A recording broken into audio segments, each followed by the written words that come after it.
Hello, everybody, and welcome to episode 9 of Aerithyos. This video took a long time to make, and because of that, we had to approach it a little differently when it came to editing. So here we are with a more artificial, not on a whim kind of introduction, because this is what we're going to be doing today. So in the previous episode, I said I was going to make a basalt generator, basalt farm. I said I was going to make a food farm, and I said that I was going to make a sugarcane farm.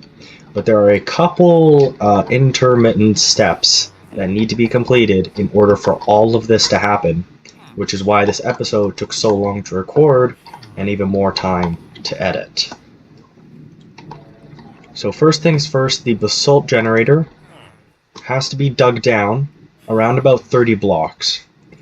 But that will take too long, and so we need to get a beacon.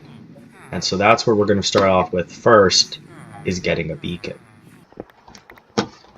Okay, so we're only 5 blocks in. Do you know how much faster this would be if I could insta-mine it?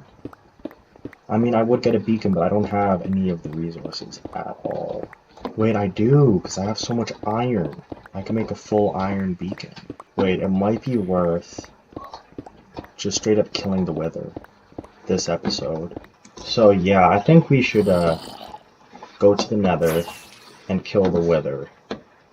And just like collect some wither skulls so that I can hurry up and get on with this basalt farm, because like this is taking ages and I have to mine down another like what, this is 6 blocks. I have to mine down another 20 blocks.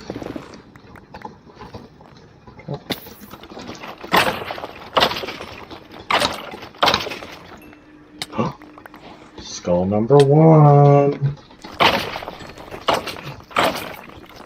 He's wearing it. Nice. Let's go. And that is Wither Skull number 3. I genuinely want to see how difficult this guy's going. Well, I didn't even take damage. This is easy. We are going to fight the Wither, guys. Are you ready? 1, 2, 3. And we're going to the block so we don't take damage from the explosion. I forgot to pre-gap, but that's okay.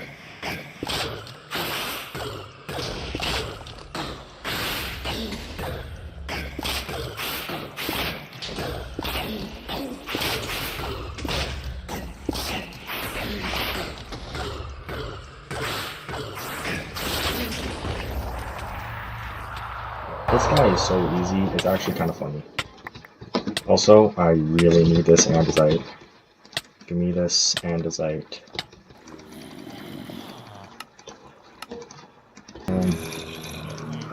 7, 8, 9.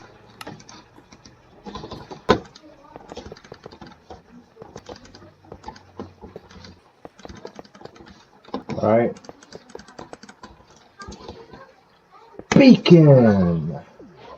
Yippee! Yippee! Yippee! And put the diamond in. Haste. Haste 2. Select. And now, yep, haste 2. We have a beacon. After I got my beacon set up, I was able to start up on the basalt generator.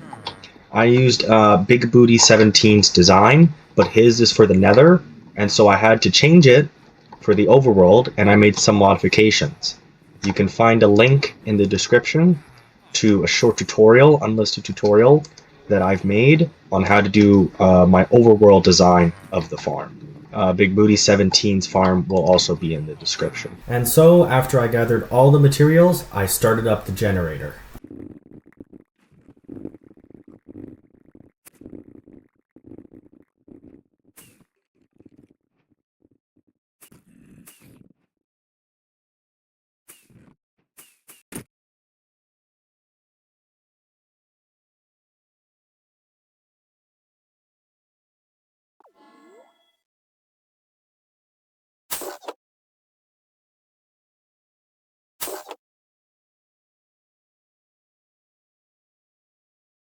Last layer.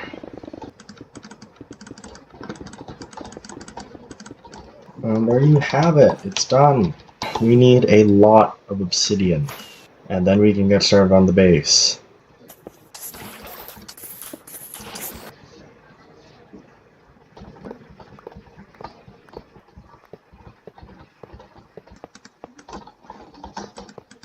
One, two, three. 1, 2, 3. 1, 2, 3.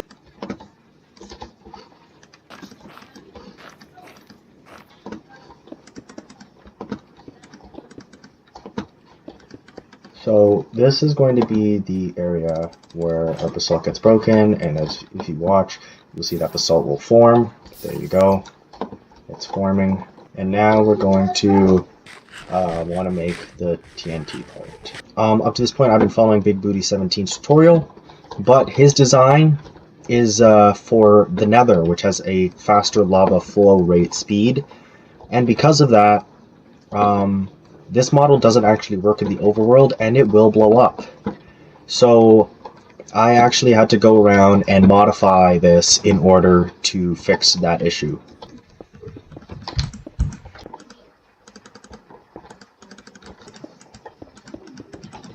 And that should be it. So here we go. We finished it. I'm going to test drive this now.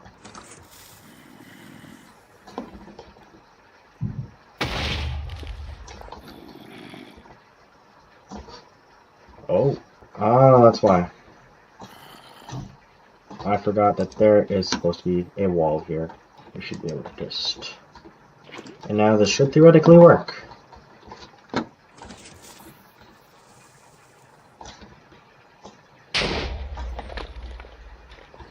And there you go. Let's do it again. And I got rid of it. And it all regenerated. These are all on 4 ticks, so now I can test out the clock.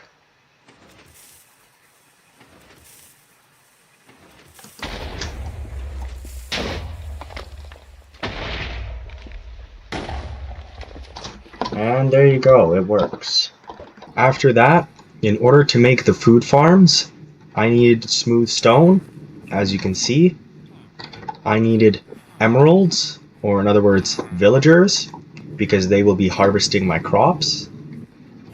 And I needed redstone because there's actually a lot of redstone machinery that goes into this. It's not just hoppers. One thing I forgot to mention on this board that I made is that I needed sand for glass. I used bone meal from the bone meal farm to get white dye. And I attached this glass and the stone that I gathered from mining the chunk and stuck it into a super smelter. For the villagers, I created a nether portal at my base and attached it to a village between the castle and the OG base, and then kidnapped villagers and stuck them in a hole.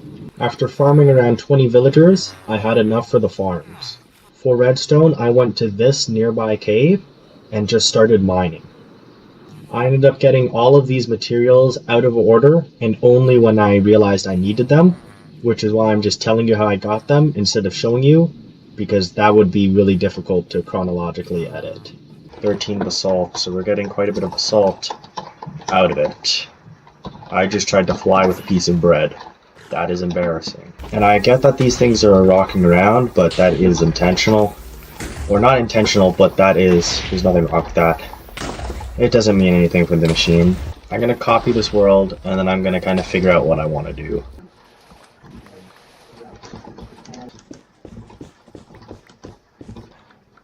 That's all the glass.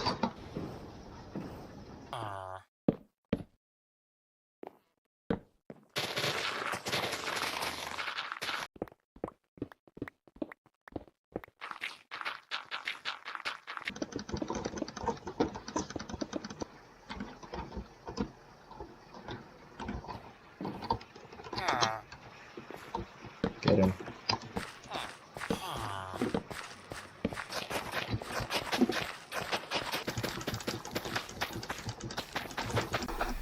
So that was farm 1 of 10. As you can see on screen, these are the rest of the farms that I had to make, each one taking 40 to 45 minutes. hence why this episode took so long to make. I also had to make my own redstone to connect the layers to a collection system. So here we are in a testing world. This is one of the farms that I'm going to be making. If we pretend that I am a farmer villager, I will be collecting crops from this farm, and eventually I'll have enough that I pass it over to our villager friend here. Now when I try to pass it over, it gets picked up by these hoppers, and they get funneled here. Now the issue is that if I go into spectator mode here, is we want it so that all of the items converge on a single chest at the bottom of this pit for our basalt generator. But if we use a hopper pillar like this, it's very inefficient with our material usage, and we end up using a lot more iron than we actually need to. Also, items like this, we need to get it into these hoppers for multi-layered farms such as this one. And the way to do that, if we use a hopper pillar, will obstruct the view of the villager, and we will end up breaking our farm, because the hoppers will be blocking the view. To fix this problem, I attach a dispenser, and whenever an item is placed into this dispenser, it will register that there is an item and start to dispense it into these hoppers. Likewise, we can hook up another dispenser or dropper here and have the same system run into a single hopper here, and then we will effectively get rid of around 15 hoppers worth of iron, which 15 times 5 is 75 pieces of iron. That's over a stack. To show you how this works, I've created a little thingy here. So this is where our villager is. This will be representing our second cell, and this is the top layer, the top cell, where the top villager will be. And so it has to funnel items down into this dropper. A comparator here will register when an item is placed into the dropper. This torch disables the hopper, so if I put an item in here, it doesn't flow. If I get rid of this torch, then it does freely move around. So this redstone torch disables this clock, and whenever an item is in here, this comparator will register it and activate the dropper. So when an item is placed in here, it will allow the clock to turn on, and then it will start dispensing materials. And as you can see, it's dispensing. The great thing about this design is that the dispenser only functions when an item is inside. So you only hear the clicking sound whenever it has to be clicking, whenever an item has to be dropped. And so this means that there's no redstone that is functioning when it doesn't need to, and that helps reduce lag, and it also helps reduce the noise since there's a lot of redstone machinery that's going on in this area. So midway through making the first potato farms, I realized I was running low on food, and so I had to hook up these potato farms to a smelter. So if we look over here, I hook this up while on stream. I will occasionally stream content, and I happen to be streaming Aerithyos. But the streaming quality was like really bad, so it's not actually in the video, but this is what I made. Essentially, this carpet juper is hooked up to these hoppers, and if something is in the hopper, then that means this fuel part is filled. So if this is filled, then that means it will stop carpet duping, and that lets us control the carpets and make sure that we don't have too many and we don't lag out the server with items. These are also both hooked up to each other, so even if a single furnace is filled, it will not be carpet duping, and that's just how it is.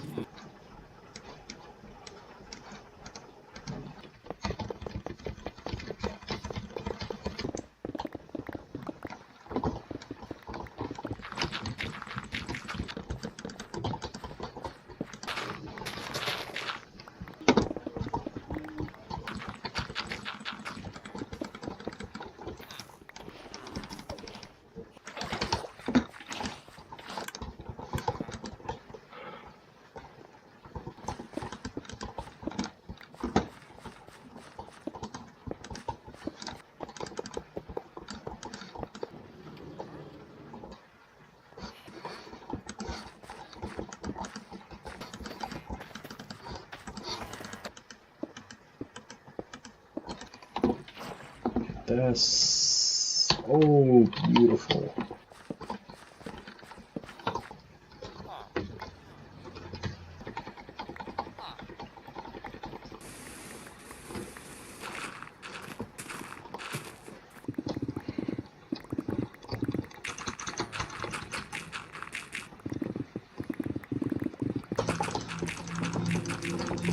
I don't know why. My opinion of beetroot just keeps getting worse every single day. Just slightly worse. Like, I used to think it was mid, and I never really used it. And now it's just like, this is the most god-awful thing that has ever been made. Who invented beetroot?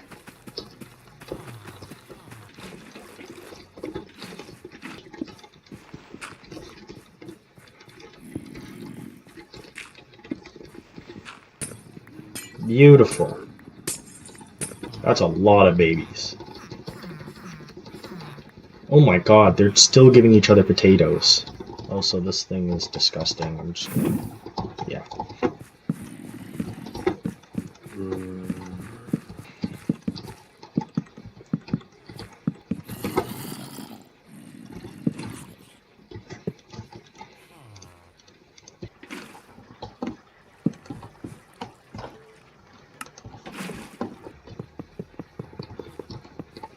Come on. Yoink.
That was smooth.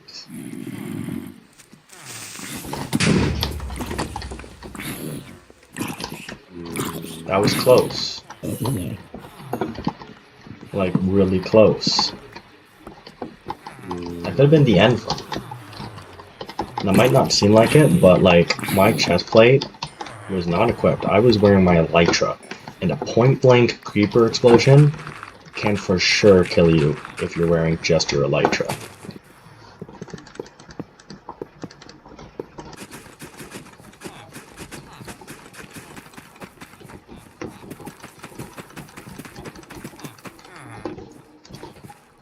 It's done. It's done. I just need to put down 3 ladders and a trapdoor. Boom. Boom. Give me this log. Hurry up. I'm too tired of this. Boom. Boom. Holy crap. 1, 1, 2, 3. We're done. After spending the bulk of this episode creating all 10 of these food farms, 2 carrots, 3 baked potato, 2 normal potato, and 3 bread farms, I was able to begin on the sugarcane farms, which, as you can see here, there are 4 modules, and after AFKing overnight, they produce 4 stacks of sugarcane each, with each line having 9 pieces of sugarcane running all at once. This farm also runs with 0 waste. I would also like to note that almost all of the redstone in this video was actually mine, and I had to design almost all of this just to make it all work. So this is turning into a big redstone project as well, which I didn't expect. It is done. It is complete.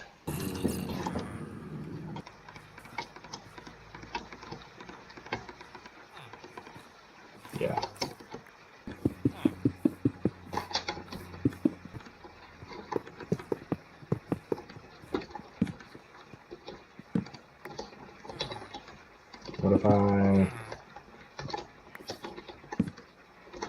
works.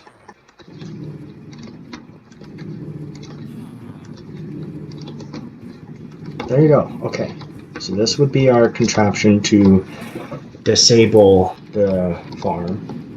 But the thing is that we still need to figure out what's happening with the rest of this.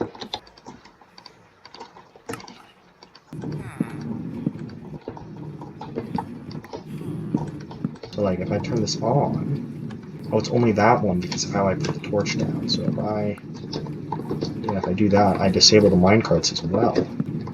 Okay, let's say I turn this on. Now I turn it on. It's just straight up stopping at this one spot. Because like when we turn this off, we don't want it to keep firing, and then it's just like really annoying because we just hear minecarts that aren't going to collect anything, right? Do this. A triple. And now I can put this on. Okay. Now if I go like this, this needs to stay on at all times. So this needs to be on like this. So this works.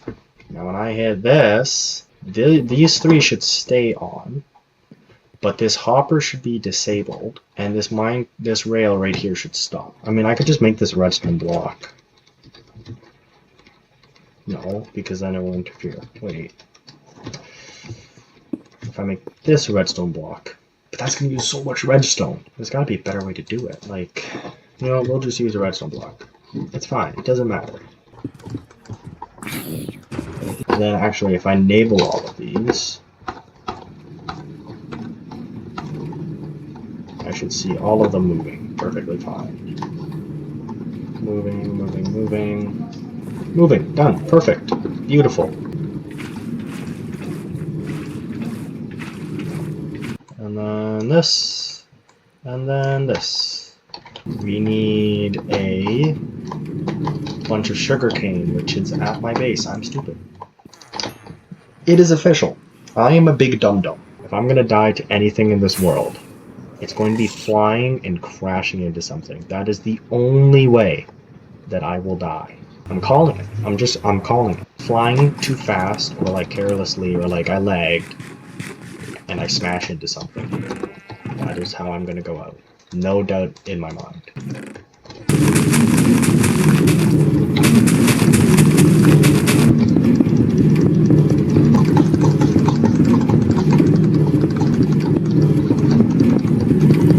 So here we have the sugarcane farm that I designed, and I'm going to try and briefly explain how it works. Essentially, sugarcane goes through a bunch of growth stages that don't necessarily cause it to physically grow like this one. So sometimes this thing will actually fire the pistons even if no sugarcane has grown. And that means that these pistons are constantly firing and getting rid of any sugarcane that has grown. This also means that sometimes sugarcane will grow and it will not trigger, but it is triggering so often it accounts for that. Since this isn't a 1x1, we are able to avoid waste because the sugarcane is not being pushed off to the side. And if we go under here, we can see that a hopper minecart is collecting it all and putting it into these barrels. Now let's say these barrels were to fill up, right? So let's just fill this, right? Now, because it's filled, we don't need any more sugarcane out of this. So I've attached these levers here, and now if I go back into spectator mode, it stops the minecart. Now the way it does this is that for the minecart to continuously go back and forth, there must be a powered rail and a block, and that will constantly funnel it side by side. If I turn off this powered rail, it will stop. But if I turn off this set of powered rails, then it will stop on this block and it will not reactivate when I flick the lever. So we have this piece of redstone here, which disables this hopper from picking up any items. And then we have this line of redstone torches, which control this powered rail and can turn it off. And this redstone block ensures that this set of powered rails is always active, even if this line is turned off. And so this allows us to actually control the collection system of the sugarcane, and it allows us to make sure that we don't end up clogging our systems with a bunch of resources that we do not need anymore. We've set up 4 of these modules in the corners of the hexagon, and so these are constantly active and constantly producing sugarcane for us.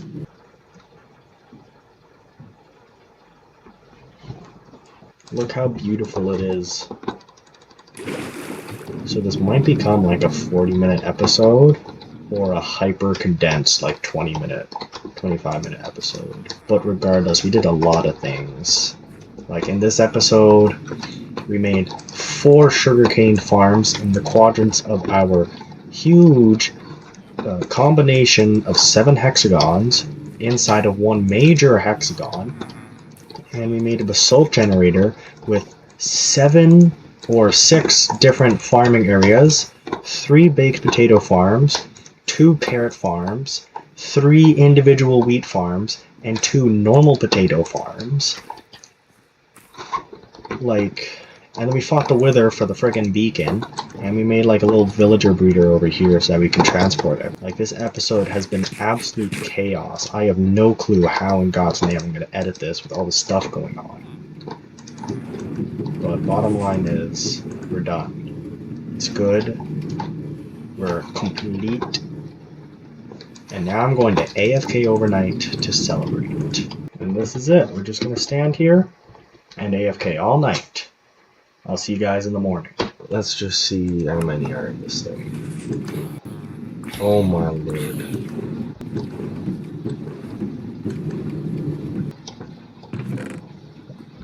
Not that much bread. But there's more bread in here. More bread in there. Holy. So many carrots. Smooth stone. And then there's even more potatoes. So overall, we're pretty successful. So yeah, if you enjoyed the video, please like and subscribe, and I'll see you all in the next one. Goodbye.